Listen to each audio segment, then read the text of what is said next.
Intended for listeners who are blind, have low vision, or have another print disability, which makes reading, holding a book, or turning a page difficult or impossible. The content is copyrighted by the respective publishers. For more information, please visit us on the web at nfradioreading.org. Hello, this is Jim Michaely, and for the next hour I'll be reading from the December 4th, 2025 issue of the East Aurora Advertiser on the Niagara Frontier Radio Reading Service. First off, on the front page, main article is titled, Village Sets 6-Month Moratorium on Demolition. Exemption established after sole resident speaks during hearing. This is by Sean Cunningham, a staff reporter.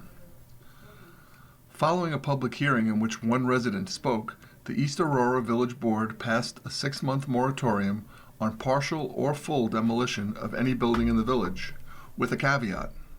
The moratorium was passed unanimously at the December 1st meeting. The caveat is that the moratorium does not include buildings less than 400 square feet in size.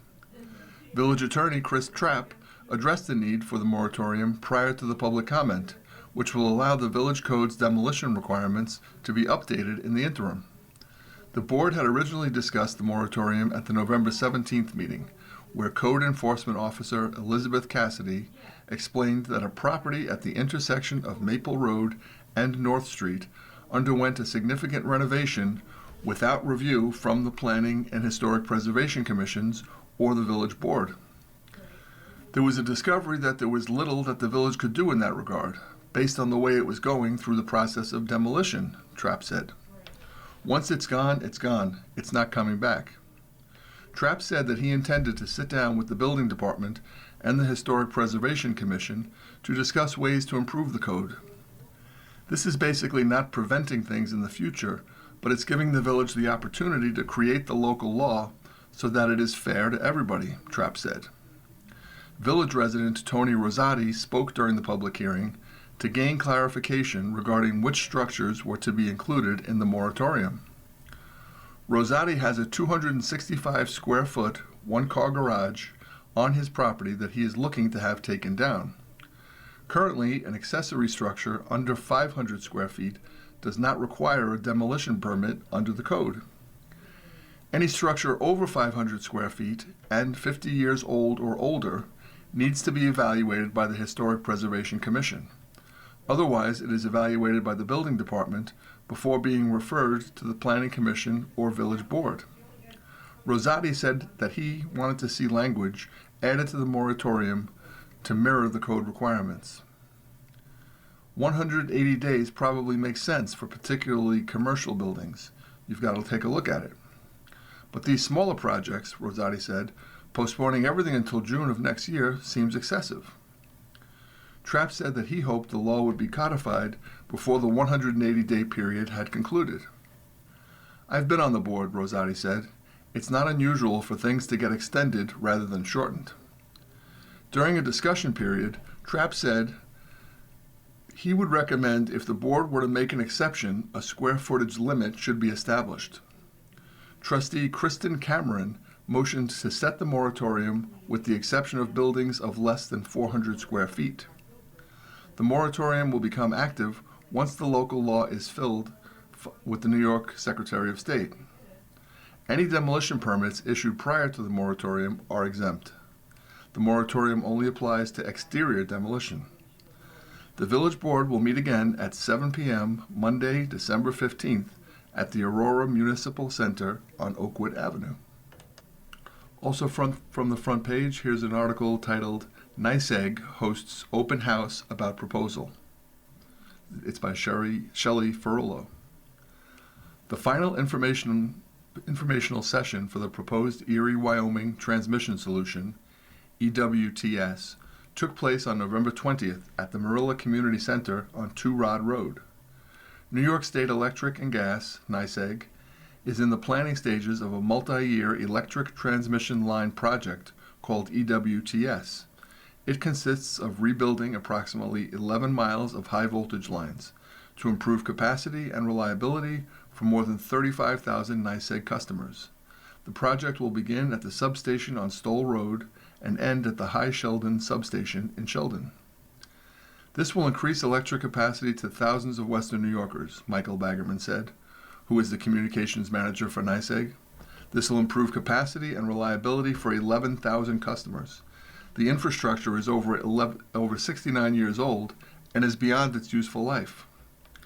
The goal of this project is to support a stronger, more resilient grid and align with New York's overarching energy goals. The project would remove bottlenecks on the local transmission system and allow existing and projected future generation facilities to interconnect to the grid, a press release said. Major investments like this are expected to result in significant economic benefits, including construction jobs and employment opportunities at future generation facilities. Baggerman said that he is not sure how much the project will cost, but the entire electric base in New York State will finance the project, not just NYSEG taxpayers. This project does not have a start date. NYSEG representatives are in the process of speaking to homeowners who live on the project route to address concerns. There may be properties along the route who receive an offer from NYSEG to purchase land. We are considering purchasing property from people or expanding easements, Baggerman said. Due to the complexity of the design and compliance with safety standards, the potential acquisition of property that intersects with the transmission line or easements may be required. For more information about the project, visit ewts-ny.com/index.htm. This story is titled, District-Wide Safety Plan Sees Revisions. Public comment period open through January 9th. It's by Sean Cunningham, staff reporter. The East Aurora Union Free School District's district-wide safety plan has seen another revision to comply with the New York State law surrounding response to a sudden cardiac arrest. Assistant Superintendent Mark Mambretti shared the changes with the school board during a public hearing at the November 20th meeting. No one from the public spoke during the hearing. The changes concern DESH's law, which was passed in July and requires all public schools to have a Cardiac Emergency Response Plan, CERP, in their safety plan. The plans must detail procedures for responding to a sudden cardiac arrest or similar life-threatening injury, designate appropriate personnel to respond to these incidents, and outline the provision and maintenance of on-site automated external defibrillators, AEDs. The law was named after Desha Sanders, a 12-year-old student from Western New York who collapsed while playing basketball in 2009. An AED was available on campus, but no one knew how to access or operate it, and Sanders passed away as a result of the delay in medical care. The CERP requirements have already been added to the building-level safety plans, which are not available to the public. The changes to these plans were adopted by the board in September. According to Mambretti, the elements of those plans include that the location of AEDs will be defined and clearly marked throughout the buildings. There will be a list of certified individuals with AED CPR certification who are members of each building's team, and high-traffic areas will have signage that directs to the location of an AED. The district-wide plan states that all staff will be trained annually in the warning signs of sudden cardiac arrest. Starting next year, training shall occur prior to September 15th of each school year, or within 30 days of joining the district. We do have all the AEDs located. We have identified all of the trained responders. We have articulated our communication methods, our EMS coordination plan, and our post-incident plan, Mambretti said. Mambretti also said that all of the AEDs have been checked for battery life and are clearly marked within the district. We do have certified responders during the school day and during sports, Mambretti said. We are still working on our plan for coverage of concerts, events, and other things of that nature. Mambretti also said that plans were in the works to roll out this year's staff training before the end of January deadline. The revised district-wide safety plan is available for review and public comment on the district's website. The changes to the document are marked with a rose-colored font. The public comment period is open from now until January 9th, 2026. The board will vote to adopt the updated plan at the January 14th school board meeting. Front page also features a large photo of a variety of different foods piled upon a table and on the floor. These are donations, and there's a photo of some smiling volunteers, and it says Thanksgiving Food Drive. Missy Benzie, Anne Marie Harris, Lisa Wisniewski, and Laura Heinrich helped out at the Danny's Helping Hands annual Thanksgiving Food Drive this year. The donations came from Iroquois High School Key Club, the Iroquois Middle School's Teens in Action, the Alden Cub Scouts of Troop 160, Blair Farm, and community members. Then at the bottom of the page, there's a photo of a smiling woman and a man, and they're passing an envelope between the two of them, and the title is Giving Back. Mary Doyle, a member of the East Aurora Action Club and former president of this group, recently produced a book called A Rose Blooms with the help of many, including the East Aurora Action Club Foundation. Mary donated the proceeds from her book sales back to the foundation so that it may help others reach their dreams. Don Bach receives her donation during the Thanksgiving weekend. On page A2 of the paper, here are a few brief ads. First, Aurora Town Clerk-elect Jean Viger seeks a full-time deputy clerk. Please email for more information, and the email address is viger.jeanne@gmail.com. Again, that's viger.jeanne@gmail.com. There's also an ad for the Aurora Theater, which is located at 673 Main Street in East Aurora. Their phone number is 716-652-1660. Showing from Friday, December 5th through Thursday, December 11th is the movie Wicked for Good, with various showtimes every day. Here's an ad for Nancy Weber, Real Estate. It says, setting the benchmark for excellence in real estate. I just wanted to let you know what a great job Chris Barozic has done for us. We listed 2 properties with her within a week of each other, and she had them both sold within the week. Her commitment to detail is amazing. She made everything seem effortless. You are very fortunate to have her as part of your team. That's a quote from Nancy Weber about realtor Chris Baruzik. There's a notice saying Happy Hanukkah. The grand menorah lighting will feature music and lights and Hanukkah treats, and that'll occur on December 18th at 7 p.m. at the clock in front of Vidler's. There's an advertisement for Larwood Pharmacy. It says they are your Here For You pharmacy, featuring personalized care and friendly service every day, located at 597 Oakwood Avenue in East Aurora. Their phone number is 716-652-1360. That location is in the Oakwood Square Plaza.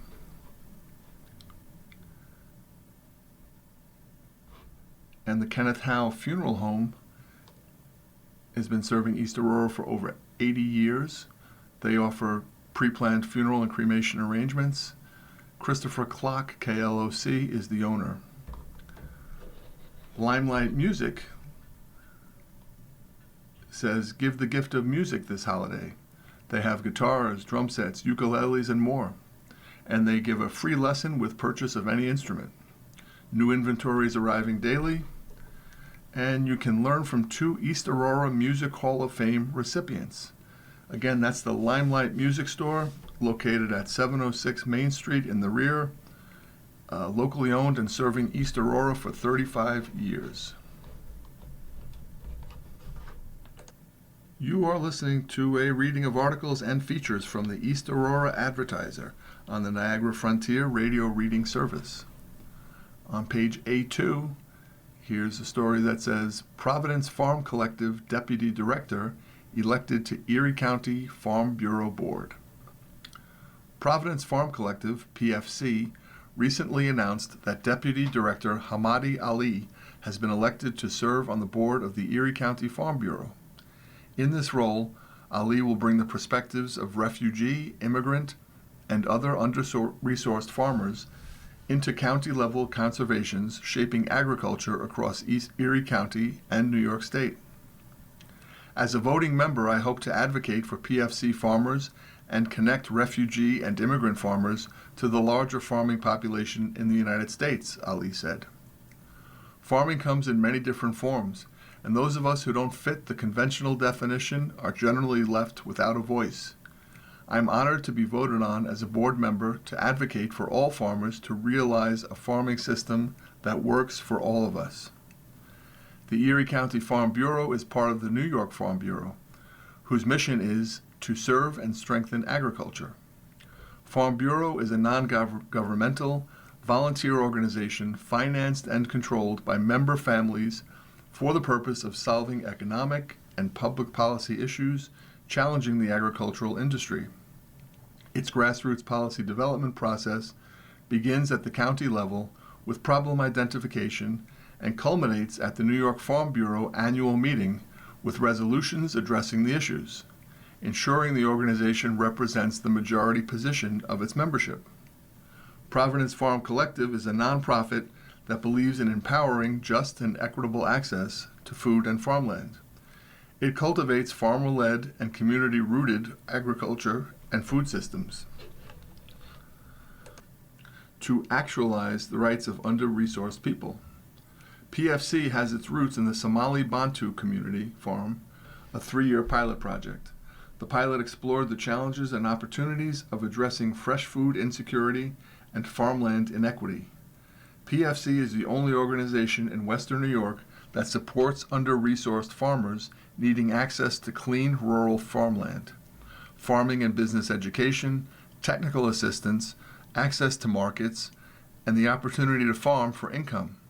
For more information, visit www.providencefarmcollective.org. The Land Conservancy opens the Floating Fen Preserve in Chautauqua County. The Western New York Land Conservancy recently announced the opening of its newest preserve, the Floating Fen Preserve in Chautauqua County. This 225-acre forest is home to a unique wetland that includes a floating peat mat, the floating fen, from which the preserve derives its name. The fen was formed during the last ice age. When the glaciers retreated, they scored deep cuts in the earth that have filled in over millennia. Visitors to the new preserve will be able to enjoy scenic vistas around this fen. The Land Conservancy's stewardship team, led by Josh Ballesteri, designed and built the 2-mile hiking trail. The Land Conservancy will host a grand opening to introduce the trail to the public. The Floating Fen Preserve is an integral part of the Western New York Wildway, the Land Conservancy's plan to create an extensive series of protected lands that connect the vast forests of northern Pennsylvania to the Great Lakes and link up with the Eastern Wildway. Combined, the Floating Fen and College Lodge Forest total nearly 400 acres of contiguous land in a critical linkage area. Protecting such linkages in the Western New York Wildway is a key component of the Land Conservancy's long-term vision. Only 1.3% of Western New York Wildway linkage areas are protected, Land Conservancy's Executive Director Marissa Riggi said. This leaves critical corridors between habitat cores vulnerable, so we aim to conserve additional linkages in the coming years. Not only is the Floating Fen a beautiful place to discover the wonders of nature, it's also a vital habitat and linkage for many rare plants and animals. I'm thrilled that our community was able to come together to protect it. Like the neighboring College Lodge Forest, the Floating Fen is situated directly in a migratory bird corridor. That means birds as diverse as veeries, Blackburnian warblers, yellow-billed cuckoos, and scarlet tanagers may all descend on the forest to nest in the spring. This creates a vivid atmosphere for birding, and a truly unique opportunity for birders and hikers alike to experience this property. The Floating Fen is also located in a tension zone. It is the northernmost range of some species and the southernmost range of others. As a result, it's home to an exceptional array of rare peatland plants, carnivorous sundews, blue flag iris, and the floating fen from which it derives its name. The floating fen's diverse habitats make it an ideal home to black bears, wood ducks, red-shouldered hawks, porcupines, fishers, and beavers. Under the Aurora Police Report header, here's a story entitled, Businesses Experience Larcenies in East Aurora. A larceny in progress was reported at a Hamburg Street convenience store at 9:30 p.m. Friday, November 28th. According to the report, a 27-year-old female from East Aurora and the listed complainant stated that a female was collecting several items and placing them under her coat and then leaving without paying. The complainant left the store traveling on Oakwood Avenue toward the cemetery. The area was canvassed with no results, and a visit was made to an East Aurora residence associated with the vehicle. The vehicle was parked in the driveway. The female, identified as a 56-year-old from Holland, and the listed subject, stated that she had been at the convenience store and purchased the items she had collected there, but did not get a receipt. An 18-pack of beer was observed on the front seat of the vehicle. A pat-down and search of the subject was performed with negative results. The vehicle was searched with the consent of the registered owner, but no alleged stolen property was located. The subject was detained for the investigation. During the investigation, the subject stated that she had been operating the vehicle. A DMV inquiry revealed the subject's license to be suspended for failing to answer a summons in the town of Aurora in November 2012. The subject was charged with aggravated unlicensed operation of a motor vehicle in the 3rd degree. The complainant from the convenience store stated that the subject had purchased beer and cigarettes, but while she was walking around the store, she was observed to place several items under her coat that she did not ultimately pay for. The complainant stated that the owner of the store would provide footage at a later date. She did not state whether the store would be pressing charges. The subject was released and advised that there may be a follow-up in the future. In a supplementary report, the complainant signed a supporting deposition detailing her observations and what led her to call the police. The investigation remains pending. In an unrelated incident, a larceny was reported at an eatery on Main Street at 8 p.m. Friday, November 28th. According to the report, the complainant, a 43-year-old female and employee of the eatery, reported that 2 juveniles walked into the business on 2 separate occasions and stole products. The complainant stated that this reportedly occurs every Friday, and she believes the subjects to be juveniles. The complainant stated that on the date of the report, a male entered the store and grabbed a bottled drink from the fridge, left the store, passing all points of sale without paying for the product. The complainant is unsure of pressing charges, but would like it to stop, as stolen product is taken from her paycheck and disrupts inventory management. The complainant was advised to contact police if the individuals return. The investigation is pending. Grand larceny. A 54-year-old male from East Aurora reported that his wallet had been stolen from his vehicle on Glen Ridge Road on Monday, November 24th. According to the report, the victim stated that he had left his vehicle unlocked in his driveway on the night of Saturday, November 24th. The keys were not inside. The victim's wallet was in the center console of the vehicle. It contained 4 debit and credit cards, a gift card, and his driver's license. The victim stated that on Sunday he was unable to find his wallet and started to receive calls from his bank after a purchase flagged for fraud was made with one of his cards. The victim canceled all of his cards and currently reports that he is at no loss of funds. The victim stated that he is aware of other reports of theft made in the area that occurred on the morning of November 23rd and believes the subjects responsible also stole his wallet. 2 other incidents in the area are believed to have occurred around 3 a.m. The incident has been forwarded to the Detective Bureau for follow-up with the victim's bank. Mental health transport. A female was reported to be running around with no shoes on, yelling and acting erratically inside of a store on Gray Street at 7:30 p.m. Monday, November 24th. According to the report, the subject was identified as a 31-year-old female from East Aurora. She was observed talking to herself speaking irrationally, and showing signs of hyperactivity. An ambulance was called to the scene for evaluation. The subject was reported to have an elevated heart rate and had shortness of breath due to hyperactivity.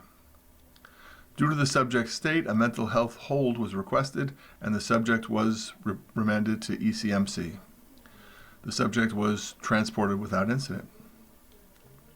DWI. A property damage accident was reported in a Gray Street parking lot at 4 p.m. Friday, November 28th. According to the report, a vehicle was observed with front-end damage parked in the middle of the parking lot. A female was in the driver's seat of the vehicle, behind the wheel, with the keys in the ignition and the motor running. The subject was identified as a 24-year-old female from East Aurora. The report says she had glassy eyes, slurred speech, slow motor skills, and an odor of alcohol emanating from her breath. The subject stated that she was waiting for her dog to get groomed. When asked, the subject stated that she had consumed 2 alcoholic beverages prior to driving her vehicle. While performing standard field sobriety tests, the report says the subject could not follow directions and could not keep her balance. It was decided that it would not be safe for the subject to continue the tests. The subject was placed under arrest for DWI. An ambulance arrived on location and evaluated the subject. The subject reportedly had to be restrained with soft restraints in the ambulance and was transported to ECMC for medical treatment and placed on a mental health hold. A 38-year-old female from West Seneca stated that the subject rear-ended her parked vehicle, causing damage to the front bumper. She also stated that the subject drove her vehicle into the parked vehicle owned by a 58-year-old male from East Aurora, causing damage to the passenger side door. A 26-year-old male from Springville stated that he had damage to his parked vehicle on the passenger side rear bumper. The subject was Mirandized, and a blood draw kit was completed at the hospital. The blood draw kit was then dropped off at the Erie County Medical Examiner's office. A vehicle inventory was conducted, and the vehicle was towed from the scene with a 12-hour hold placed on it. Criminal contempt. A violation of an order of protection was reported at 6 p.m. Friday, November 28th. According to the report, the vehicle of a 36-year-old male from East Aurora and the listed subject was observed in front of the victim's vehicle. The victim is listed as a 34-year-old female from East Aurora. The subject stated that there was a disagreement regarding the custody agreement of their children. The subject stated he wanted to talk to the victim about the agreement, and that was the reason for him to go to her residence. The subject stated she had recently moved and thought that the order of protection did not extend to her new residence. The subject was informed that the subject cannot go to her residence unless he is taking custody of their children. The victim stated that the subject reportedly began yelling at her and arguing over the custody agreement. The victim stated she was going to call the police unless he left the residence. The order of protection is effective through April 2026. The subject was placed under arrest for criminal contempt in the second degree for failing to obey a mandate. He was taken to the station for processing and was processed without incident. A domestic incident report was completed. In a supplementary report, the subject was arraigned and released on his own recognizance. He was ordered to surrender any firearms in his possession. The firearm listed on the subject's pistol permit was obtained and logged into evidence for safekeeping. Domestic. A complaint of a domestic incident was reported at 7 p.m. Sunday, November 30th. According to the report, a 34-year-old male from East Aurora stated that he was having a verbal argument with his wife regarding an ongoing legal situation related to the status of their marriage. During the argument, the wife and listed subject, a 37-year-old female from East Aurora, reportedly became hostile and hit him with the television remote control and proceeded to throw the remote control at him, but did not strike him. The complainant was not injured. The complainant stated he would like the incident documented, as he believes hostilities are beginning to escalate as a result of their present legal situation. The subject stated that the argument was never elevated to physicality and denies having thrown a remote control at the complainant. The subject and complainant agreed to separate for the remainder of the evening. A domestic incident report was completed. You are listening to a reading of articles and features from the East Aurora Advertiser on the Niagara Frontier Radio Reading Service. Page A3 features a few photos of holiday decorations and festivities with captions. The first is a picture of a fire truck decorated for Christmas. The caption says, "All decked out. The Elma Fire Company took home the prize for Best Decorated Float at the Christmasville Fire Truck Parade in Lancaster last weekend." Next is a caption titled "Company Float." It's a group of about 8 people standing on top of a parade float, waving and smiling festively, and the caption says, "The float for Signature Land Designs, a landscaping company based in Lancaster, was filled with smiling faces during the annual Lancaster Christmasville Parade last Saturday." There's a picture of a young man smiling in front of a pile of gifts, and it looks like maybe Santa Claus's throne, and the caption says, "Fire Truck Parade." The 18th annual Lancaster Christmasville Fire Truck Parade took place last Saturday evening. Over 200 emergency vehicles, as well as many local businesses from around Western New York, were featured in the parade. This float was set for Home Alone, and Iroquois High School student Alex Yandricha is dressed as Kevin from the movie. And finally, a photo captioned "Themed Decorations," a picture of 2 people dressed in character. Again, it looks like as characters from the Home Alone movie. And it says, "The Lancaster Christmasville Fire Truck Parade has an annual decorating contest paired with the parade. This year's decoration theme was Home Alone, and this float portrays the Wet Bandits in the movie, played by Billy Nolan and Henry Zymula." And finally, for photos, there's a photo of a large group of men of all ages, all with facial hair, and the title is "No Shave November." The No Shave November fundraiser participants at Iroquois High School have been collecting donations throughout last month that will be split between the Prostate Cancer Foundation and the cost of a beautification project at the Elma Senior Center on Bowen Road. Again, that accompanies a photo of about 20 different young men and older men, all sporting beards and/or mustaches. Under the title Erie County Sheriff's Report, Vehicle Crash in Wales. Erie County Sheriff's deputies responded on November 24th to a single vehicle accident that happened on Big Tree Road in Wales. The vehicle crashed through a gate, and the driver used a fire extinguisher on the vehicle. The Erie County Sheriff's Crash Investigation Unit responded to complete a commercial vehicle inspection. In other area calls handled by the Erie County Sheriff's deputies, out of the Clarence and Elma substation, November 20th, odd items were found while the complainant was on a walk on Transit Road in Elma. Canning jars covered with rubber were also found, and the complainant found this suspicious. Bomb squad members responded out of abundance of caution. The items were secured and taken for destruction. A driver appeared to be slumped over the wheel of a vehicle in a parking lot on Olean Road in Holland. The driver explained that they were using a cell phone while parked. November 21st, a 2-vehicle accident occurred on Transit Road in Elma. No injuries were reported, and 1 vehicle was towed from the scene. November 22nd, no incidents were reported on this date.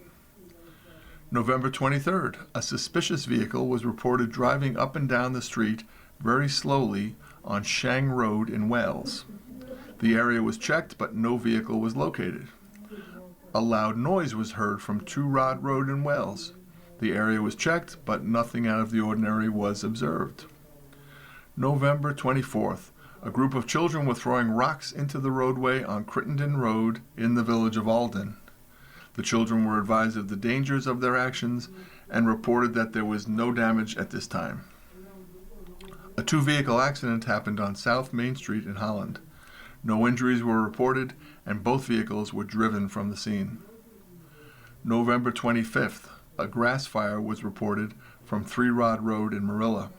The fire was quickly extinguished, and there were no other injuries or damage reported. A resident of East Creek Road in Wales reported falling for a scam for a large amount of money. The case was referred to the Detective Bureau for further investigation. November 26th, scrap items were stolen from behind a building overnight on Bullis Road in Elma.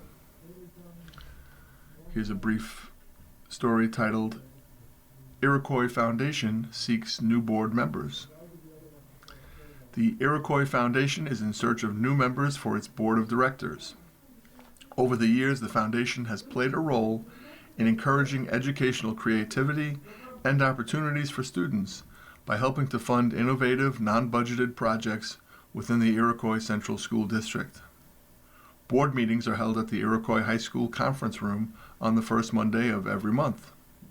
Board member duties include reviewing grant and scholarship applications, helping to coordinate the all-class reunion, fundraising, and overseeing the Distinguished Alumni Wall of Fame. Interested candidates are encouraged to submit a resume and cover letter to the Iroquois Foundation at gmail.com. Erie County collaborates with Seneca Nation to increase security. This is by John Garcia, the Erie County Sheriff. 21st century professional policing requires a cooperative relationship with the communities we serve. This means the Erie County Sheriff's Office must have open lines of communication with the governments of the towns that we patrol and their residents. It's one of the reasons I launched our community engagement team last year. I am proud to say the hard work of the deputies assigned to this unit is already paying dividends. Having open and honest conversations with elected officials in these communities allows us to identify shared goals and work collaboratively to accomplish them. This has been the case across several parts of Erie County over the last few years, including the Seneca Nation of Indians, with whom we proudly commemorated Native American Heritage Month in November. Some Erie County residents may not know that the Sheriff's Office is responsible for patrolling part of the Seneca Nation's Cattaraugus territory. But just like every other community across our region, the people living on the territory and the government officials they elect want safe neighborhoods in which to live. They want poisonous drugs to be confiscated from their streets. This is one of those shared goals that we are working hand in hand to achieve. To that end, the Seneca Nation, under the leadership of President J.C. Seneca, made a generous donation to the Erie County Sheriff's Office earlier this year. The Nation contributed $19,000 to the Sheriff's Office for the purchase of a narcotic detection canine and the necessary upfit of a patrol vehicle. Thanks to this funding, the Erie County Sheriff's Office has welcomed K9 Zero to the team. He earned his certification in July and is now working with our Narcotics and Intelligence Unit to seize dangerous drugs in the Cattaraugus territory and across the rest of Erie County. The donation is a true testament to the Seneca Nation of Indians' drive to provide a safe community for its residents. I can't thank President Seneca and the councilors enough for not only talking the talk, but walking the walk. It doesn't stop there. We are also working with the Seneca Nation to launch a tip line that will be available to its residents. Once established, it'll offer a way for the Cattaraugus Territory community to report quality of life complaints and concerns directly to the Erie County Sheriff's Office. These initiatives come down to two things: communication and coordination. By engaging with the communities we serve, we uphold the mission of the Erie County Sheriff's Office to provide quality public safety services and promote a safe environment for our residents. Roycroft Winter Festival announces one-time release of Silver Snowflake. The Roycrofters at Large Association, RALA, will offer the one-time release of the Silver Snowflake of years past as the 2025 door prize for the Roycroft Winter Festival in East Aurora on December 6th and 7th. The 2025 Silver Snowflake is a one-of-a-kind piece produced by Roycroft master silversmith Ronald Van Ostrand, as an homage to the snowflakes produced by the late master artisan Alburn Sleeper. Van Ostrand takes up the work of recreating the snowflake and the use of the single R Roycroft mark, held by Auburn and bequeathed to the Roycrofters at Large Association. This snowflake is not available for retail sale. The decision to release and offer up the single snowflake by Van Ostrand as door prize of the 2025 Roycroft Winter Show was made by the RALA Board of Directors with the blessing of a representative of the Sleeper family to celebrate the Roycroft Winter Festival's return to East Aurora and to commemorate RALA 50, a year-long celebration in 2026 to mark the founding of the Roycroft Renaissance in 1976 by a group of artists and conservationists with a common interest in the struggling Roycroft campus. The dedication of these early founders set in motion a plan to preserve the ideals which had made the campus a center of the arts and crafts movement at the turn of the century, beginning with the historic landmark designation and conservation work that eventually restored and reopened the historic Roycroft campus and the Roycroft Inn. The first Roycroft Festival was held in the summer of 1976 as a grassroots gathering of early Roycrofters at large artists and conservationists from East Aurora. The Roycroft Winter Festival followed in 1980. This tradition continues to this day, alongside RALA's ongoing work to educate, foster, and inspire the continual evolution of the arts and crafts movement nationwide. This year's festival is hosted by the Hampton Inn of East Aurora from 10 a.m. to 5 p.m. on December 6th and 10 a.m. to 4 p.m. on December 7th. The Hampton Inn is located at 49 Olean Street. All visitors to the festival will receive an entry for the door prize drawing held at 2:45 p.m. on Sunday, December 7th. The winner need not be present. Membership options and information on this year's festival, including the schedule of live artists, can be found online at www.ralaweb.com. Sleigh returns to Vidler's this weekend. Vidler's 5 and 10 on Main Street in East Aurora once again has the front windows decorated for the season, with props and costumes from the movie How the Grinch Stole Christmas. And, weather permitting, the Grinch sleigh will be behind the store this Saturday, December 6th, for photo opportunities. This is the third year that local collector and Grinch aficionado David Howes has decorated two of our main front windows with original props from the Jim Carrey version of How the Grinch Stole Christmas, store owner Don Vidler said in an email. His collection is extensive, and each year the windows have featured new items. Vidler suggests following the store on Instagram and Facebook for current updates. Artists collaborate on Roycroft campus. The Castiglia Art Center on the Roycroft campus will host an art show and exhibit called Glass, Strings, and Other Things from noon to 8 p.m. December 13th. The Castiglia Art Center is located in the upstairs of the print shop on South Grove. An artist reception will take place 4 to 8 p.m. The public is invited.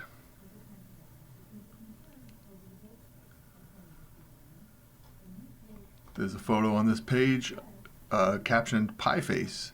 It's a picture of a young lady with her face just freshly covered in a pie that was thrown at her, sitting beneath a sign that says, Supercharge Your Brain, Read. Parkdale Principal Tahani Pandoha and Assistant Principal Andrea Parker are good sports as students Julia Sterlace and Corey Alexsky pied them in the face. So the two principals are sitting there with their faces covered in freshly thrown pie by two students. Everybody looks happy. You are listening to a reading of articles and features from the East Aurora Advertiser on the Niagara Frontier Radio Reading Service. Turning to page A6, there's a column titled The Book Department by Judith Geer, subtitled Two Beloved Authors and Christmas. Christmas is the time for all sorts of pleasant miracles, said Louisa May Alcott in A quiet little woman. Surely two of our most revered 19th century authors are Jane Austen and Louisa May Alcott. Even long after their deaths, both writers have devoted fans, and their literary works have never been out of print. During their lifetimes, both spent many years in penurious conditions, eking out a living not only for themselves, but for equally poverty-stricken family members as well, until the fictional depictions each woman became famous for writing at last afforded them and their loved ones financial stability. Both died young, Austen at 41, Alcott at 55, and both lived at times in their nation's history which were violent and turbulent. The British Austen lived during the American Revolution and English-French wars, and the American Alcott during the American Civil War. Nonetheless, both women wrote of domestic life in their respective societies, choosing to concentrate their stories on the themes of family love and cultural mores, and do so with meticulous care and gentle humor. Of course, these two women never met, Austen having died several years before Alcott was born, but it's certainly reasonable that avid reader Alcott, who visited England twice, had read at least some of Austen's works. The mind reels at the crackling conversations there would have been between these two if they ever had met. Because the holiday of Christmas was a time of celebration during both women's lives, although differently enjoyed since they lived in separate eras and countries, they each wrote about that luminous time of year in their stories. Alcott more deliberately than Austen, for very good reason. Austen was born in 1775, a time when Christmas revels had emerged from being forbidden by the Puritans, who ruled Britain until just over a century before. Feasting, parties, games, and balls were popular at Christmas in Austen's time, but no trees inside the house and few presents. Alcott, born in 1832, only experienced the Victorian Christmases, with the decorated Christmas trees in most living rooms, pageant performances, and gift-giving, as well as partying. Carlo DeVito, author of A Jane Austen Christmas, recounts at the beginning of his monograph the evolution of Christmas celebrations in Britain from roughly the Middle Ages forward, which provides a clarifying background for the rest of the book. Although Austen mentions Christmas in her 6 main novels, DeVito's work mostly delves into the Christmas seasons Austen herself spent, and what happened to her during those times. Since there was so much socializing in English country life during the festive seasons then, and now for that matter, Jane Austen met her first love, Thomas Lefroy, during the holiday of 1795. Although they did not marry, when Lefroy later wed another, he named his first daughter Jane Christmas, which gives a pretty strong clue as to his happy memories of the girl who had enchanted him at the festive time in 1795. Austen also received her only proposal of marriage in December 1802 from another admirer. Thankfully, she quickly decided to end the engagement. Details as to why are related by DeVito in this book. Also revealed in this bite-sized chronicle are actual Austen family Christmas traditions, culled from the many letters family members sent to each other. And since the Austens were a large, loving family, there are scads of them.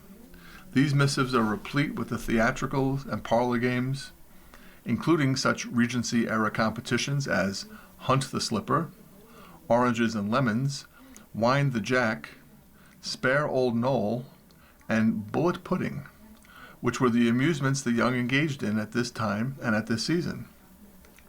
DeVito includes the rules for these competitions.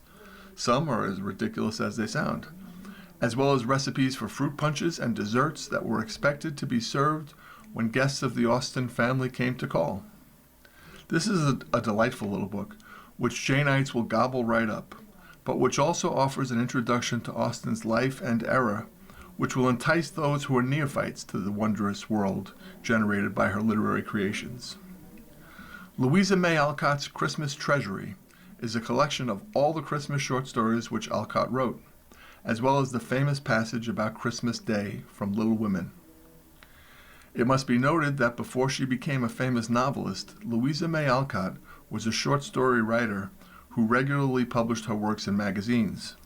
She used the income from these efforts to support her parents and 3 sisters, since her whimsical father was an unreliable provider at best. NB. For further information on the brilliant, quirky Alcotts, read Eden's Outcasts by John Madison, a wonderful book, and the winner of the Pulitzer Prize for biography in 2007. Because her financial circumstances were so straitened for so long, often leaving the family dependent on their kind, illustrious neighbor in Concord, Mass., Ralph Waldo Emerson, for financial help, Alcott's family stories are filled with the doings of poor children, oftentimes orphans or little ones, having only an underworked and underpaid mother in the home.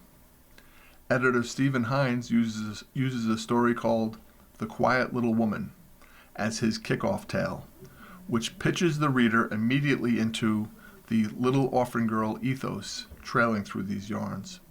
It tells of the life of a little servant girl named Patty, who suffers benign neglect from the family which employs her. When the family leaves Patty alone on Christmas Day, they are later beset with regret and learn to appreciate Patty for her quiet loyalty. All ends happily for everyone, something editor Stephen Hines dissects in an endnote to the story. Alcott, he says, was instructed by her very socially aware mother that both those who donate and those who are the recipients of donations have lessons to learn in life. Alcott's fiction is indelibly attached to such a vision. As well as the theme of charity, Alcott, who never had a romantic relationship herself, often included love stories in her writing. One such story in this collection is A Country Christmas. In it, a young woman goes to Vermont to spend the holidays with an aunt and cousins and persuades a couple of her city friends to join them. Romance, with all its twists and turns, insinuates itself into the action, pushed forward by an unexpected snowstorm. It's great fun, and I dare anyone who begins reading it to put it down until its denouement.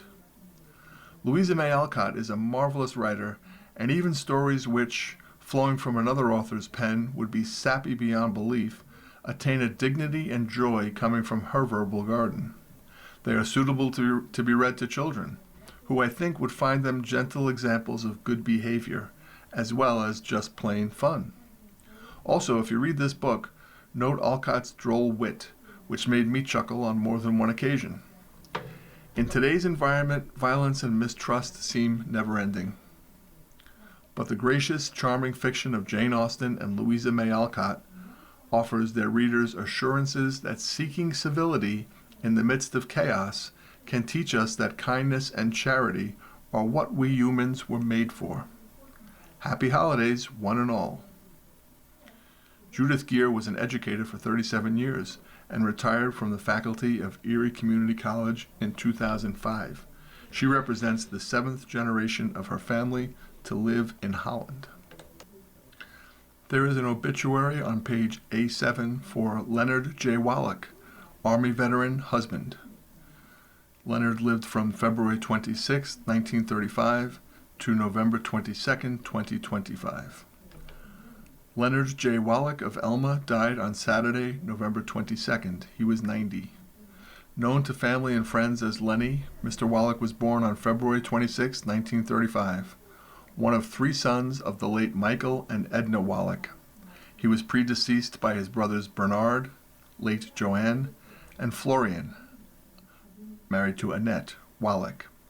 Mr. Wallach is survived by his wife of 68 years, Phyllis, née Cole Wallach.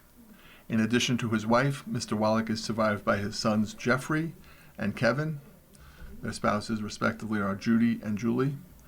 Grandchildren Corey, Joshua, husband of Shireen, Caitlin, Jacob, and Chris, husband of Melissa. Great-grandchildren Louis, Caleb, and Austin, and nieces and nephews. Mr. Wallach was an Army veteran and was a plant manager at Valcro, Inc. A funeral mass was held at St. Vincent de Paul Roman Catholic Church, 6441 Seneca Street in Springbrook. In lieu of flowers, memorial donations may be made to the Elma Volunteer Fire Company by mailing to 2945 Bowen Road, Elma, New York, 14059. Wood Funeral Home at 784 Main Street in East Aurora completed the arrangements for the family and offers a site for online condolences at www.woodfh.com. Lunch at the Town of Aurora Senior Center, December 8th through 12th. Seniors, take advantage of the lunch program the county offers Monday through Friday at noon at the Town of Aurora Senior Center, 101 King Street at Oakwood Avenue. Meet new friends. All seniors are welcome. The lunch price is $3. To make or cancel a reservation, call 652-7934. Here are the menus by day. On Monday, hearty turkey stew, garlic mashed potatoes, green beans, dinner roll, and oatmeal cookies. Tuesday, broccoli cheddar soup with a warm biscuit, carrots, chef salad with dressing, strawberry gelatin. On Wednesday, there will be tortellini with tomato meat sauce and mozzarella, mixed vegetables, chef salad with dressing, grape juice, Italian bread, and fresh banana. Thursday, roast pork loin with gravy, mashed potatoes, Brussels sprouts, dinner roll, applesauce, and chocolate milk. And Friday, beer battered fish with tartar sauce, broccoli cheese rice casserole, zucchini and tomatoes, wheat dinner roll, pineapple tidbits. Not to be outdone, Marilla's senior lunch program at the Marilla Community Center has their schedule for December 8th through 12th. Seniors, take advantage of the lunch program the county offers on Mondays and Fridays at the Marilla Community Center, 1810 Two Rod Road in Marilla. Meet new friends. All residents 60 years and older are welcome. Participants are asked for a voluntary donation of $3. To make a reservation, please call 652-5350, extension 402. Again, that number is 652-5350, extension 402. Please give 48 hours notice if reserving. Their schedule and their menus are on Mondays, hearty turkey stew, garlic mashed potatoes, green beans, dinner roll, oatmeal cookies. And on Friday, beer battered fish with tartar sauce, broccoli cheese rice casserole, zucchini and tomatoes, wheat dinner roll, and pineapple tidbits. You've been listening to a reading of articles and features from the December 4th, 2025 issue of the East Aurora Advertiser. We read from the East Aurora Advertiser every Saturday at 10 a.m. Your reader has been Jim Michaely. Thank you for listening. Coming up next on the Niagara Frontier Radio Reading Service, we have a reading of the Niagara Gazette. At noon, we have the Dunkirk Observer. And at 1 o'clock, we have some of our Northtown Bees, including Amherst, Clarence, Cheektowaga, Lancaster, and Depew. Stay with us for these readings and more throughout the day. You're listening to the Niagara Frontier Radio Reading Service. As of this year, our agency has broadcast more than 300,000 hours of radio readings. Volunteer radio readers read newspapers, magazines, and books to area people who are blind or have a print disability, who are provided reading radios. Radio Reading's broadcast signal is provided at no charge by WNED. Radio Reading broadcasts from studios at 1199 Harlem Road in suburban Buffalo. Please let others know about Radio Reading. It's your service. For more information on the Niagara Frontier Radio Reading Service, call 716-821-5555.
following program is intended for listeners who are blind, have low vision,